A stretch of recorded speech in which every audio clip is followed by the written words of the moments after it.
Hello there, everyone. Patricia Hayes here with today's Coffee Time Career Chat. I'm super excited, as always, to be with you, having a little chit chat about some of my favorite topics when it comes to your personal and professional development.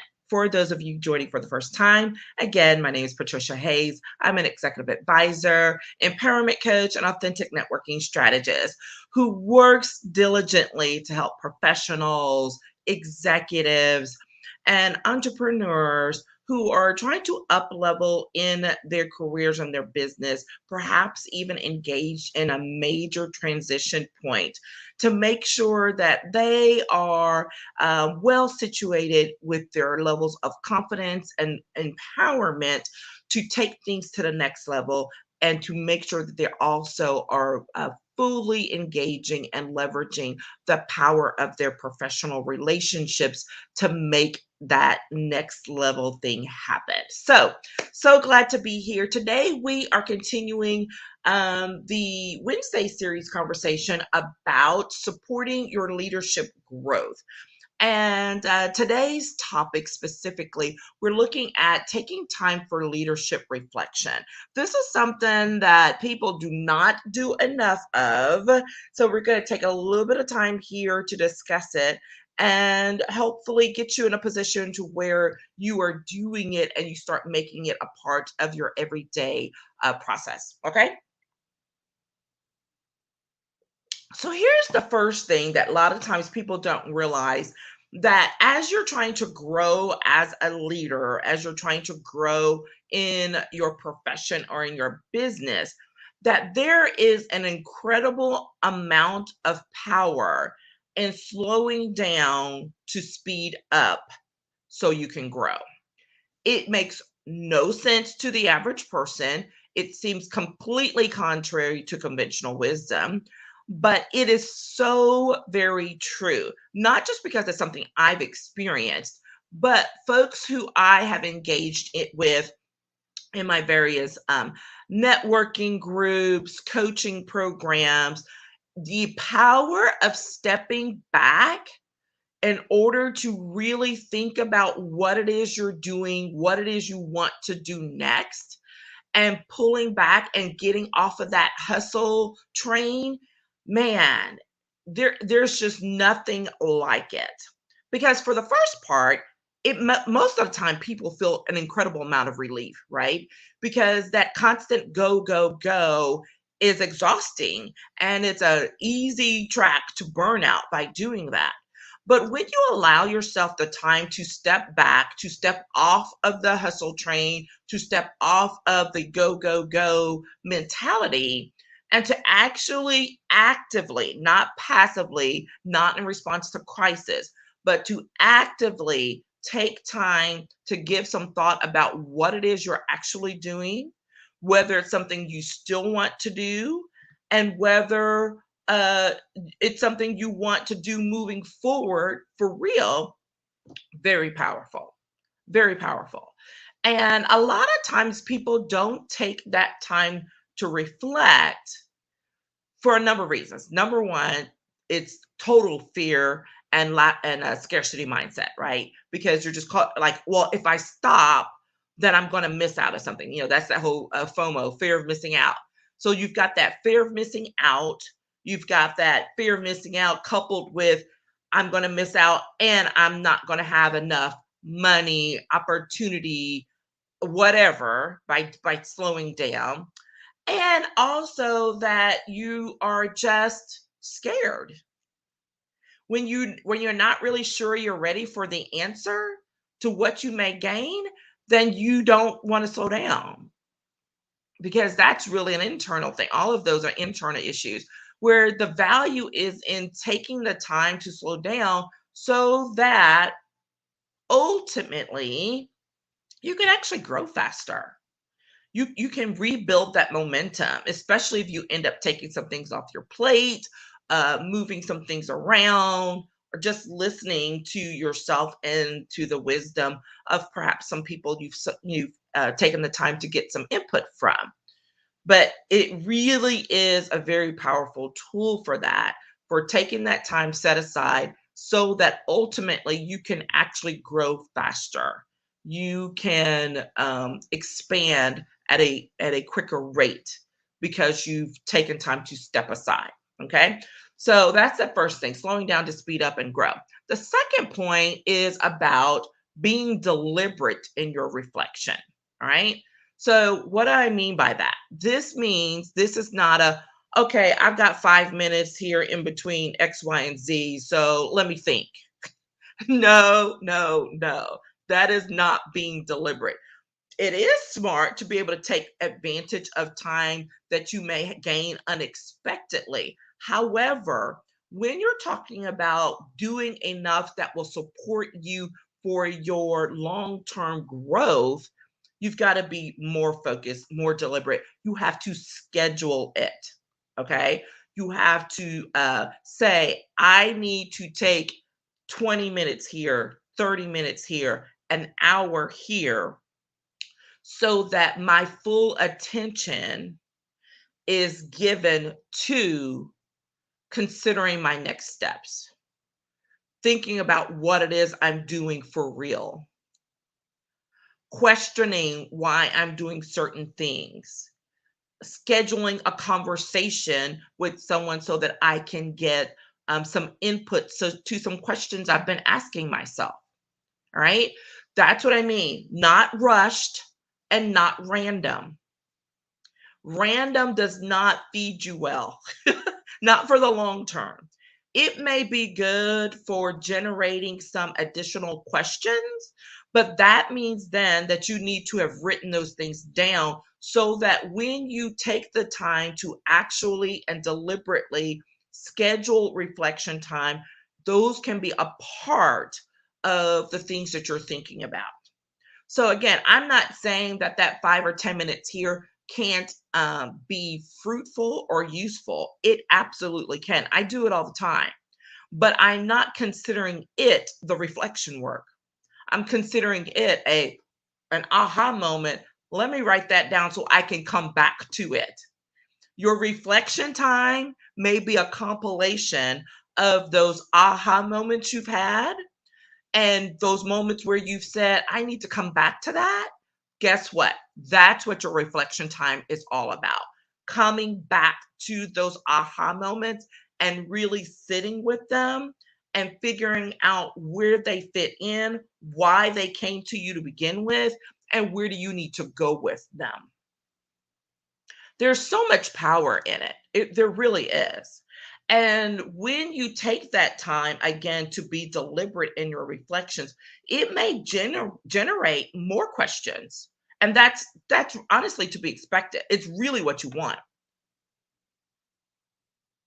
because one of the other things about being deliberate is not to think that, well, I did this for 30 minutes or an hour, so I should be done.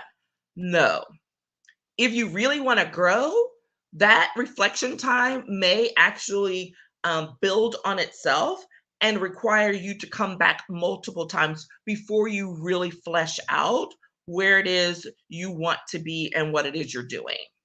All right. So that's one of the things you need to be prepared for. So, one of the things that's really helpful is to say, I'm going to schedule some regular reflection time for the next month, right? Maybe it's just the next month.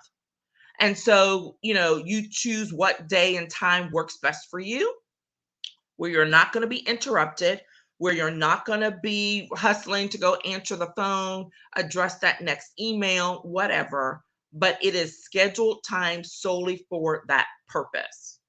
For some of us, that is a really tough thing. If you work from home, like so many of us have been doing for a while now, it means there's always the potential of something personal coming up that you need to address right then. So maybe for that time, you actually go outside of your home, go find a local coffee shop where you can, sit comfortably, socially distance, and give some time to thought because no one around you knows you. You've turned your phone off or you've put the notifications on hold, and you can just sit and really give some thought to it. If you're in your office, Maybe this is now something you schedule on your weekends or, after work when if you have an opportunity to maybe make a stop on the way home and just kind of sit and think. Do whatever it takes in order to make it valuable and useful for you. This is not something you do because, oh, well, so and so said that they did it this way. It may not work. It may not work. Doing it someone else's way may not work for you. All right. It's great to take tips for it. I do it all the time. I'm like, oh, I haven't tried that before. I may add that to my repertoire, right? Do that all the time.